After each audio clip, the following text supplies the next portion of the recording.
This is a panel about readiness and resilience, but not essentially that grant program. My name is Rob Glenn. I'm the Vice President for Resilience at the U.S. Chamber of Commerce Foundation.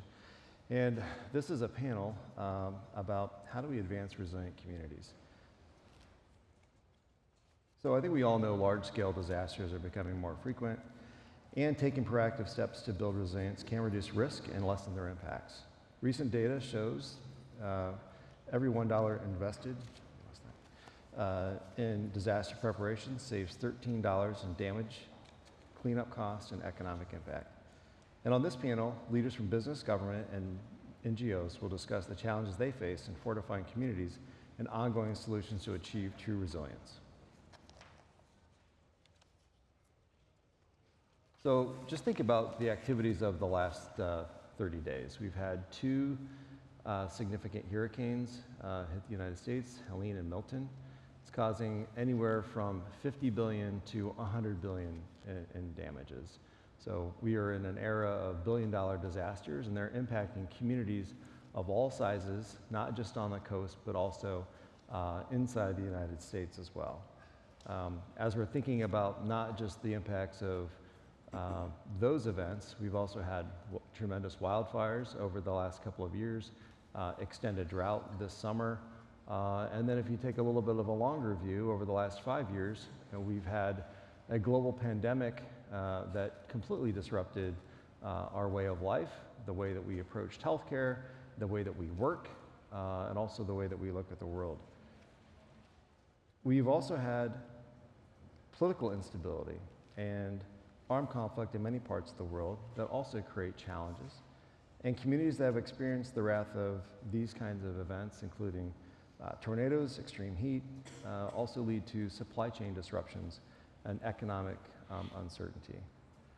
So as these large-scale disasters are rising in frequency, we also have the opportunity to rise to the challenge. I'm pleased to be joined by this expert panel to talk about these efforts being made across sectors to fortify our systems, our communities, and our way of life to adapt to this landscape. In order, I'll just start to my right. Lamel McMorris represents the financial sector. He's a principal at Edward Jones and the head of policy, regulatory, and government relations. And then we have Doug Belamo, who represents the infrastructure sector. Doug is the vice president at AECOM and the firm's lead for flood risk management and resilience. Lahia McAvoy represents the communication service sector. She's the director at AT&T, and Tom Cotter is the executive director of Healthcare Ready, which is a nonprofit organization at the nexus of healthcare, public health, and emergency management. So I'd like to start the session to set the stage just a little bit and talk about building resilience in communities. It's not really a theoretical academic conversation. There are real lives, real stakes, and real communities that have really grappling with issues of how much money is available to them to recover, how much money does it take to respond, and how much money does it take in order to prepare as well. So I'd really like to hear from Lamel first, from financial services sector. How would you define the problem related to the rise of increasing disasters? And what have you seen over the last 4 or 5 years in terms of how this increase affects communities that you serve? Thanks, Rob. And first, let me thank the Chamber Foundation for this conference. I want to acknowledge some colleagues who are here in the audience, and especially happy to be here with my fellow panelists. Let me actually read from a little data in a study that we conducted. In a landmark study Edward Jones conducted in partnership with AgeWave and the Harris Poll, several sobering insights, Rob, on the impact of the pandemic were revealed. Looking across 5 generations, we found the following. Number one, the pandemic exacerbated financial challenges across several populations, specifically, no surprise to everyone, Black and Hispanic communities and women, further widening the long-standing economic divide. Secondly, according to our research, in December of 2020, almost a full year into the pandemic, 41% of Hispanic Americans and 32% of Black Americans reported a decline in financial security, due to the pandemic and were forced to stop making monthly retirement contributions due to economic insecurity. Lastly, we also found that 52% of women aged 45 to 54 experienced a negative impact to their financial security because of the pandemic. By comparison, only 36% of men in that same age range reported less financial security. Today, as we all know, the racial wealth inequality in the United States is absolutely enormous. And I know we're going to get into that a little bit later, but the bottom line is this. Underserved communities consistently lack access to quality financial advice and guidance, and that lack of access only increases in the face of a disaster. So, any reaction from any of the other panelists related to that? Does that ring true based upon the research and also the practical experience that you have? Yeah, absolutely. And I think, I know we'll talk about the intersectionality of this, but that translates across every sector. Without financial security, there is no ability for good communication. There is no personal resiliency in every part of a person's life. So again, we're behind the ball in breaking this cycle of vulnerable communities continuing to get vulnerable because we don't have any good solutions or not good solutions. We kind of have an idea of what the solutions are, right? But we don't have that implementation universally that is needs-based. So what, across the panel, and maybe Tom, since you were just talking, what do you think a real resilient community, a true resilient community looks like? And you paint a picture for us, certainly I think from what you just shared, Lamel, greater literacy when it comes to financial management and greater access to capital, as well for different kinds of small businesses. But for Tom, from a healthcare standpoint, what are you looking at from a resilient community? Yeah, I think there's some overlap in definition, in terms of what a resilient community is.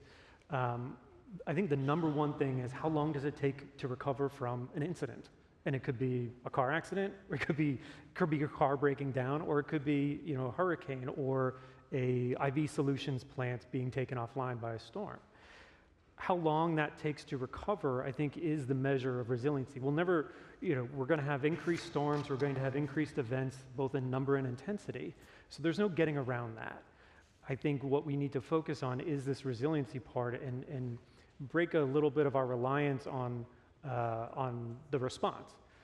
The tough part here is advocating for resiliency dollars between events. So, part of the problem right now in the health sector specifically, among many, is that I sat on this very stage 2 years ago, and I said, where is our post 9/11 moment in terms of clarity of mission, in terms of focused investment? A lot of lessons from that period of time in America, but we didn't stand around wondering what we could do. We're 4 years out from a pandemic that took a lot of American lives, took a lot of global brothers and sisters from us, and we don't have that concentration and that focus or purpose. And I think that's really alarming that we're not investing as much as we need to in this resiliency when we know what the consequences can be. Yeah, and I would add, I think another really important characteristic to resiliency that sometimes gets overlooked is the adaptive capacity of an organization or a community, a company. And I think what you're describing is a little bit of a lack of adaptive capacity. We see it, it comes, it passes, and then rather than adjust to the new environment, we tend to just try to go back as quickly as possible to the way we were doing things before. And that kind of culture, I think, is a very, very short lifespan. So I think it's really important to start building effective change managements and adaptation strategies into our day-to-day operations. Otherwise, we'll find ourselves really behind the 8 ball. I would also say that in addition to everything that's already been said here, it's really about the planning, right? Because we need to plan today for what will be happening later on. Hopefully, obviously not happening, but we still need to plan for it. We need to build those communities that are resilient, that are planning for a resilient future. We also need to build a community that is solution orientated, right? So we need to use what we have right now And we need to make that public, right? We need to all share, and I think that we talked about that at the beginning a little bit, about all sharing what these innovative solutions could be. So just a few things that we would like to add from our point of view too. So when you think about planning, what kind of, every single sector is dependent or interdependent upon another sector, right? So it's a little like Jenga, right? You just pull out one, you are going to potentially tumble the tower. How do you think about planning from a cross-sector standpoint, recognizing those dependencies in communities? And some of them are truly strategic and if you will, lifeline. Some of them are a little bit more nuanced. Any kind of reactions about the relationships across different sectors? One of the things that we've tried to do as a firm, we have what's called the Edward Jones Collaborative Cohort, where we are attempting in challenged communities to convene other partners. Because, I think about being from the south side of Chicago, right?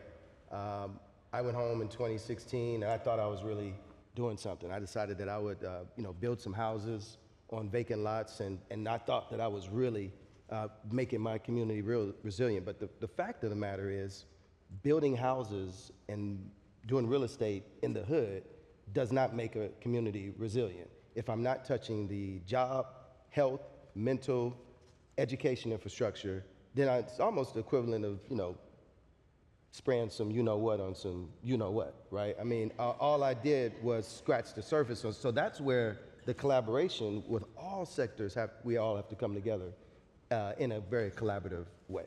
You can't do it without partnership.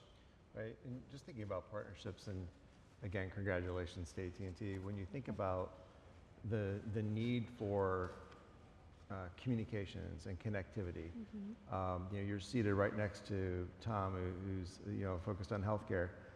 Just the IT demand from the healthcare sector and communications. There's strong relationships, I think, that are often forgotten. Can you just explore a little bit about the need for cross-sector partnerships from where you're sitting? Yes, well, first, thank you to the U.S. The U.S. Chamber of Commerce, I'm sorry, getting my words mixed up, Foundation for the recognition. I would say, yes, there are a lot of intersections here, right?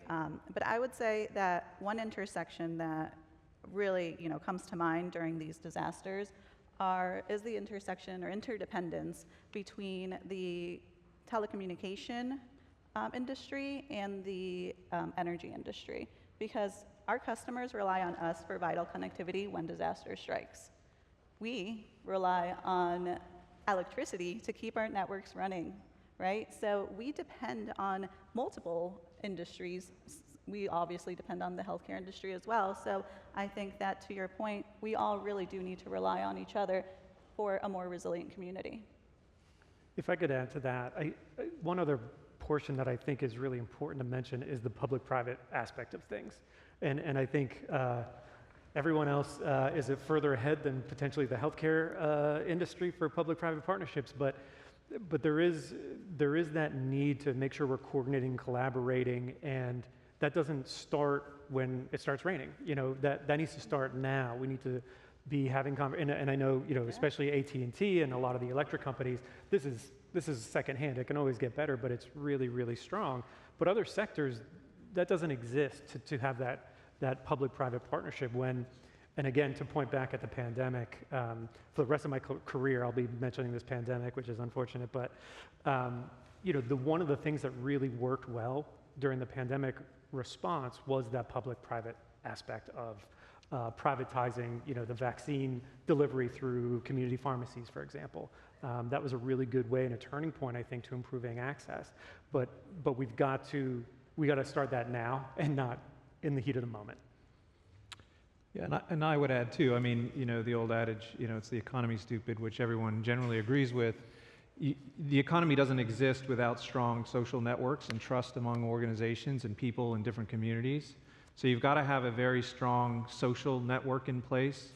And you also have to pay a lot of attention to your natural capital, because the economy doesn't exist outside of the earth, right? I mean, there are certain things that have to be maintained. And so I think we're seeing a shift in government in some areas on the policy front that says, don't put one of those things ahead of all others, but actually get them to work together. And I think that's where the collaboration comes in, when you get biologists and scientists and engineers and medical professionals and psychologists working together to balance that equation across the economy, our natural landscapes, and our social networks. So I want to take a second and we had good collaborative dialogue. I think each of your organizations and each of you have different perspectives related to this whole notion of resilience. So I'd like to start with Lahia about at AT&T, and certainly recognized for the tool that you built in collaboration with Argonne and FEMA, and it came out of a realization that you couldn't really keep doing things the way that you've always done them, right? And the whole notion of, at one point, everyone wanted to kind of own the data. Now we're, open data and sharing data a little bit more freely. And I'm not going to try to think about, Tom, what you're thinking right now about data and across public and private sectors. But really, what brought AT&T to that point of realizing that you needed to develop these kinds of partnerships, that you wanted to be more public with sharing data, and potentially what changes have you seen at AT&T as a result? Yeah, so let me take you back to 2016 when our network sustained damage by Hurricane Harvey. That was really a reality check for our team, not just our corporate responsibility team, but our team at AT&T as a whole, that we just could not be operating under historical data like we were before. And that's really when we started working with Argonne and crunching those numbers with the supercomputers that they have, with the climate scientists, to really set a plan for what hardening our network could look like.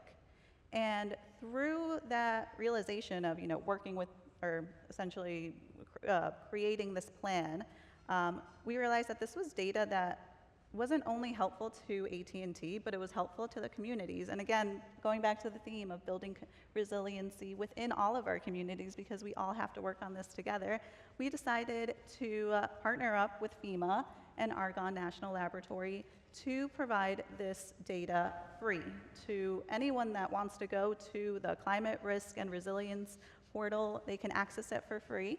And it really provides localized data to enhance communities' resilience.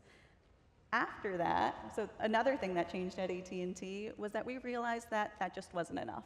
So we really honed in on creating the Climate Resilience Communities Initiative, and through that initiative, we are taking that extra step to to help policymakers and state and local officials use that data to build those resilient communities that we hope to all have one day. So I think that, just wrapping it all up, it was 2016. We got hit hard by the hurricane, right? And that really just opened up our eyes. That's where Climber was born, and that's also where now our Climate Resilient Communities Initiative was also born. Yeah, it makes me think about a comment, Doug, that you just shared a little bit a second ago about, adaptive capacity, and to some degree that's about transformation. And AECOM does that through a number of your different kinds of projects. Can you share maybe a story or two about how you've seen that play out in a project? Yeah. I'll describe it, at least within the technical community. There's starting to become a bit more of a shift. I was on a federal advisory committee, and we released a report in 2023 where FEMA asked us to look at the definition of floodplain and provide recommendations on how to maybe change that definition. And so one thing that the committee recommended in its 2023 report was to actually use a higher confidence value in identifying floodplains, because the program, the National Flood Insurance Program's objective was to make sure that people had proper coverage, people who were exposed to high hazards, and to avoid future losses. So the council basically said you should be using this higher confidence value to make sure you get that coverage in place where you need it. You should also use estimates of future conditions, flood hazards, in order to avoid, from a land use perspective, seeing higher insurance rates over time. So if you can project forward, we think the flood hazards might look like this a certain number of years down the road. People can make their plans and do what they need to do to make sure that they're avoiding as much risk as they possibly can. The American Society of Civil Engineers also has looked at developing different risk categories for different structures and then upping their standards when it comes to flood loads. And so the technical community, I think, is galvanizing around this idea of higher standards, particularly when you've got a lot of climate uncertainty and you've got a lot of other uncertainties. When you get down to design, you really need to think through those issues. Another really quick example, we had a municipal client who really wanted to get ahead of their flood problems. And the first thing that they had to do was decide how much risk they were willing to live with. And I don't think that's a step a lot of jurisdictions take. They tend to operate annually on an annual budget cycle. But this particular community said, you know, we think this is a tolerable level of risk for us, given the rewards and the benefits and other things that we're after. And, you know, we helped them come up with a point system to measure that objectively. And then over time, through multiple life cycles, it's actually been over 10 years since they've been at this, linking their target to budget processes so that they can say with confidence, if we have this budget, we can move this many clicks closer to our acceptable level of risk target. And that was really transformative for the community leadership in the sense that they now didn't look at this risk as a problem, as something that they had to stop talking about, but they in fact engaged the risk, set a course, and really started to make investments and own the challenges. The empowerment that we saw there was really powerful, and I'm hoping, you know, we can replicate this over time, this idea that you're going to have the risk whether you face it or not, so what is acceptable to you and how do you want to get there over time? Over more than one budget cycle, for sure. So speaking of budget cycles, you know, there's, you know, whether it's a dining room table, a kitchen table, or no table, you know, families are having a lot of different conversations about dollars. Lamel, you studied the wealth gap in the COVID era and also post-pandemic time as well. You've described the wealth gap with some of the research a second ago. But what work still needs to be done to help transform, you know, the financial susceptibility to one of financial wellness? You know, there's that, Doug just talked about it, you're addressing our risk proactively. It seems like that's kind of the next step for households and individuals, right? Yeah, so from an Edward Jones standpoint, right, on one hand, you look at us and we're a securities firm. So you think Wall Street, but we actually see ourselves as very much Main Street USA, with a presence in 428 out of the 435 congressional districts, in 68% of the counties in America, in all 50 states. You know, we're actually Main Street USA. So our presence in the community with that hyper-locality, having financial advisors right there is one aspect of it. But then we have very aspirational goals around financial literacy and actually focusing on young people. But then there's the work of my team and I from a legislative standpoint, where we try to marry our purpose of engagement with our legislative, whether it's retirement, savings, or even right now, bipartisan legislation around caregivers. Because we know that there's a population of individuals, primarily women, who are taking care of their parents and taking care of children, and they have not been able to focus on their retirement and retirement savings. So we're actually trying to marry our purpose with our legislative work and with education and legislation as well. And Tom, from your perspective in healthcare, and we just heard about home healthcare aides, a lot of attention's been paid to hospitals being disaster ready. You know, for example, just recently, you know, a fairly new hospital was taken completely offline, I think in Tennessee from Helene, and then you know, I know that from you know, also in Helene, you know, major facility that produces IV fluids also taken offline. So you're looking at, you know, the entire system. Can you talk a little bit about how to make the healthcare system a little bit more ready in the next 3 minutes? Sure. Thanks for that. So, you know, there's a couple parts to this, and I think, you know, some of this is directly for the healthcare sector, and some of this is more general, and I think there's a lot of overlap. One is that we have to rethink of where we concentrate our resiliency resources. So every single panelist so far has mentioned the word community. In the healthcare sector, we focus almost exclusively on hospitals. But as we know from the past 4 years, there's a lot more to health and public health and medical services than just hospitals. Most people do not get access to healthcare at hospitals. They go to their pharmacy, they go to their primary care doctor, they go to urgent care, maybe they're at a long-term care facility. And so we've really got to expand our idea of where we need to spend resiliency resources and decentralize it. We need to make this community-based and we need to make it needs-based. We call that equitable access to healthcare and equitable, health equity. In the international space, we call it a needs-based approach. It's not controversial. Where the need is greatest, that's where the most resources go. And you can't do that if you're centralizing all of these resources in one place. So I bring up the hospitals as a good example. We spend an enormous amount of public dollars, and I think rightfully so, hardening hospitals, doing a lot of drilling, doing a lot of regulatory enforcement to make sure that hospitals have generators and fuel and plans and all that. But that doesn't exist in pharmacies. That doesn't exist in federally qualified health centers and community health centers. And I'm not saying the regulation is the good part, but the funding and the resources that go and the technical expertise that go along with that attention, I think is critical. And our tendency is to, again, centralize all of that, which takes away a lot of the impact. So we see this sometimes when, again, from the public health perspective, we do community messaging, we do communications.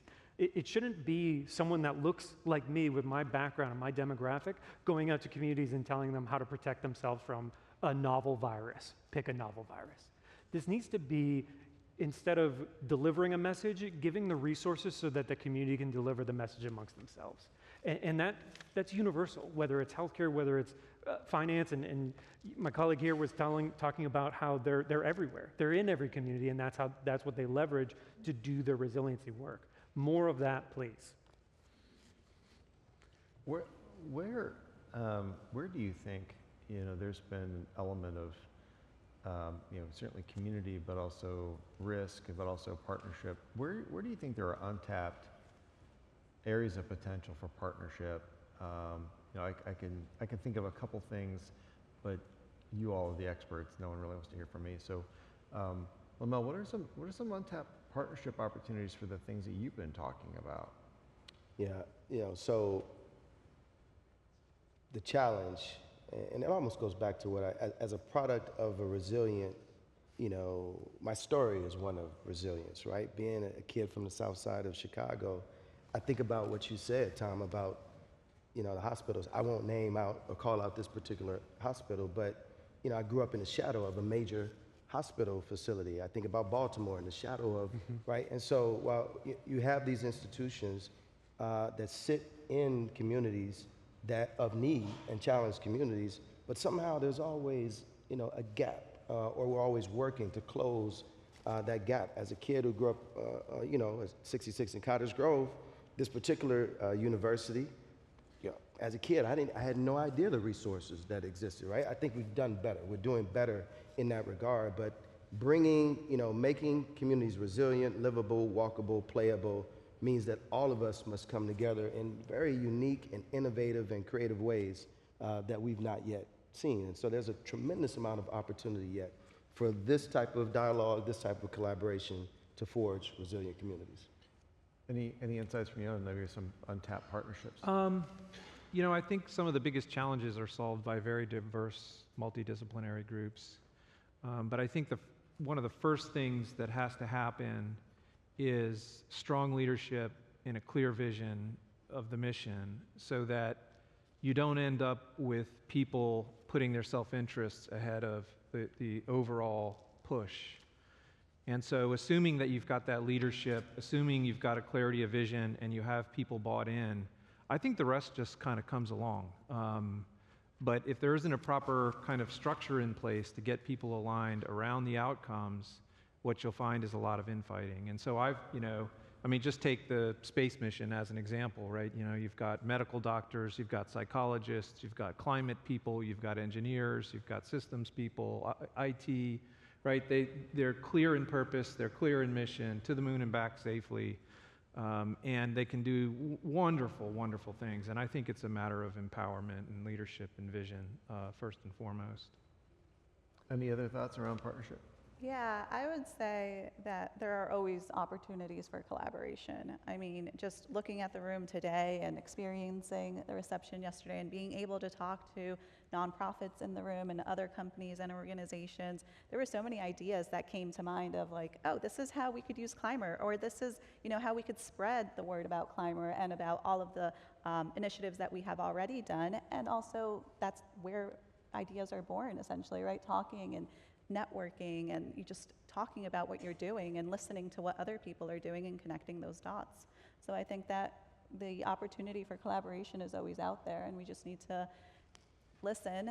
As my 2-year-old would say, turn up your listening ears all the way, and just, you know, hear what's out there. Tom, any thoughts on partnership? Yes. So first and foremost, I'm a little bit biased, but the NGO sector is largely untapped. Please call your favorite NGO, figure out how you can partner with them, even if it's not, you know, as an implementing partner. There's a lot of expertise. There's a lot of capability in the NGO sector that's untapped, and that's both at the national level, but also at the local level.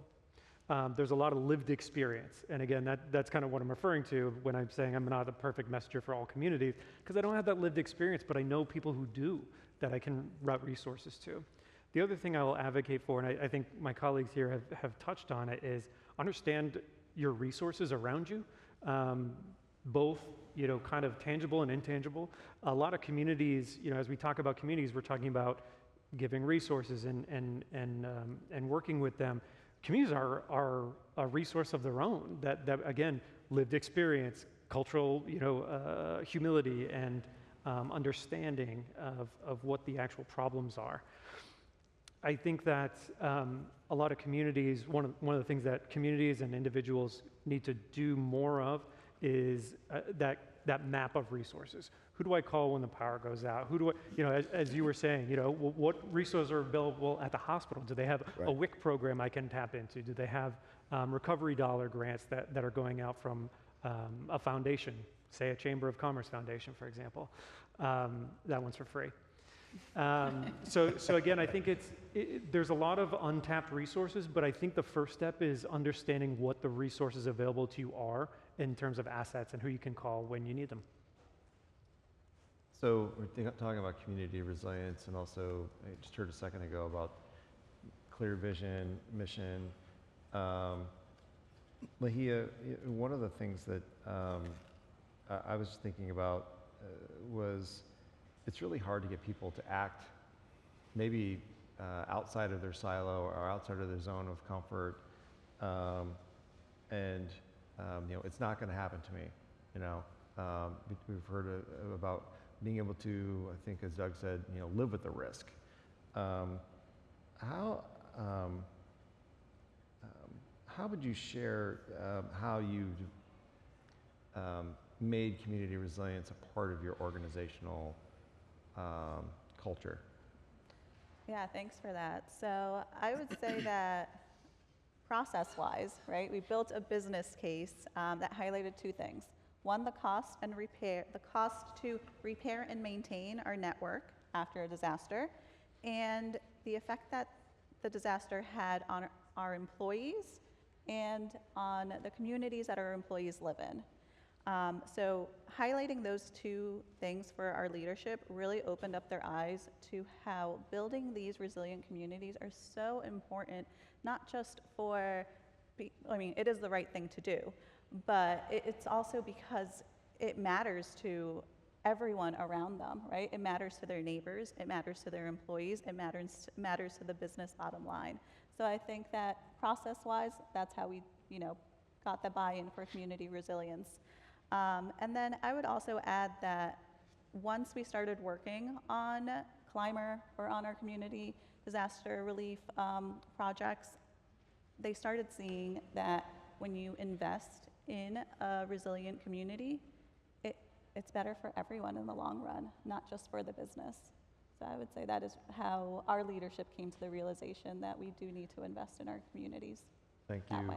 Thank you. Are there any other perspectives on how to build a business case for community resilience that either your company currently does, or maybe just as an observation in the space? Yeah, I would say at Edward Jones, our purpose is to partner for positive impact, to improve the lives of our clients and colleagues, and together better our communities and society. That purpose statement really guides the culture of our firm, so much so that in our efforts to make a positive difference through the work that we do, we focus on what we call the 3 purpose impact areas, including promoting healthier futures, advancing inclusive growth, and partnering for lasting strength.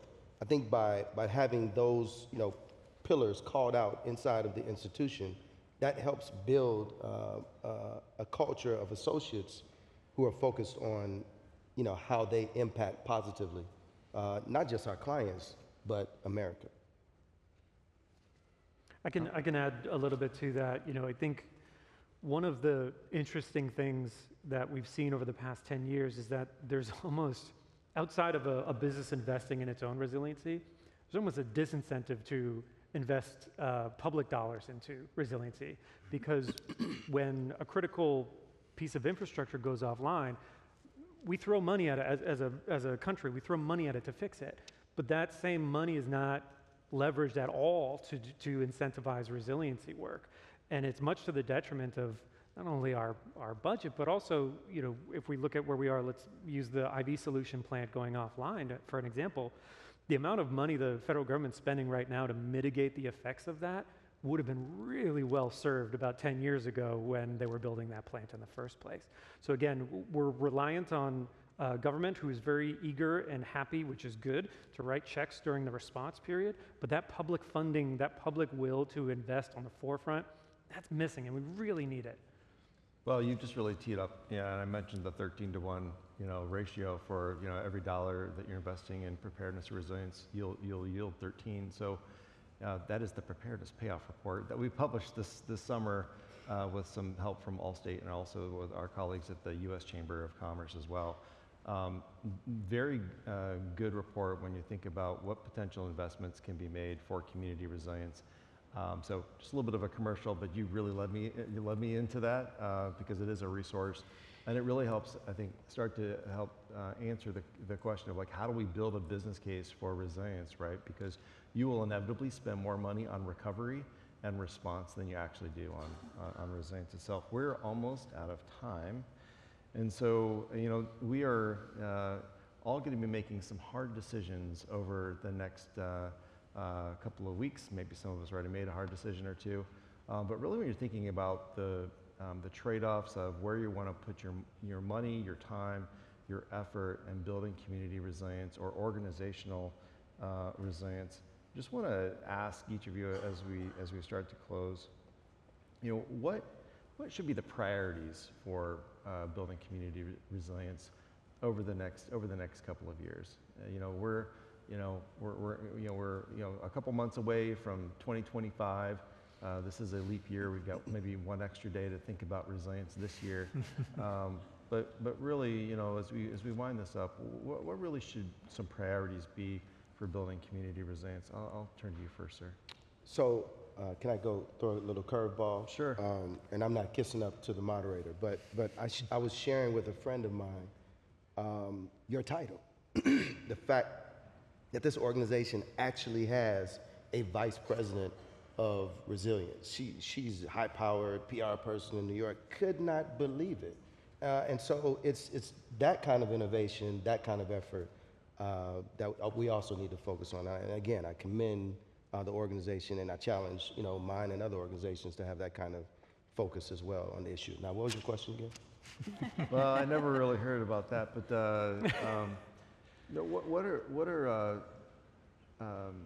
what are some of the key priorities for building community resilience as we look at the horizon? So, Yeah. Is it, Tom was talking about federal dollars, private sector dollars, we're talking about partnerships, we're talking about living with risk.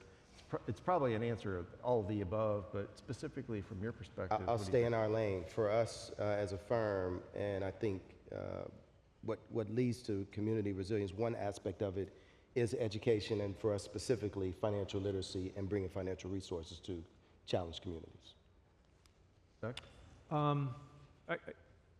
As an engineer, I like engineering and science, but Charles Darwin, I think, had it right when he talked about survival of the fittest, but I think we've messed up our understanding of fittest to mean strongest, and it doesn't mean strongest. It actually means most suitable to their environment. And our environment is changing, and our environment is constantly changing. And if we pretend that it's not, and we don't change the way we behave, we're quickly, I think, going to find ourselves in trouble as a species. And I really think that we need to invest in this adaptive capacity building, making it easier to change, making it more comfortable to change, predicting the changes to the degree that we can, telegraphing where we should be going. Because without that ability to adapt, I think we're going to be in a lot of trouble. And so if I had to pick one thing, and there are many, I think I would pick investments in adaptive capacity. Thanks. Yeah, I would say that a lot has been said throughout this panel. I think that enhancing public and private infrastructure, as you were talking about earlier, is definitely key for this transition period into 2025 and beyond. Expanding grants to provide local governments the ability to train and how to use this data, right?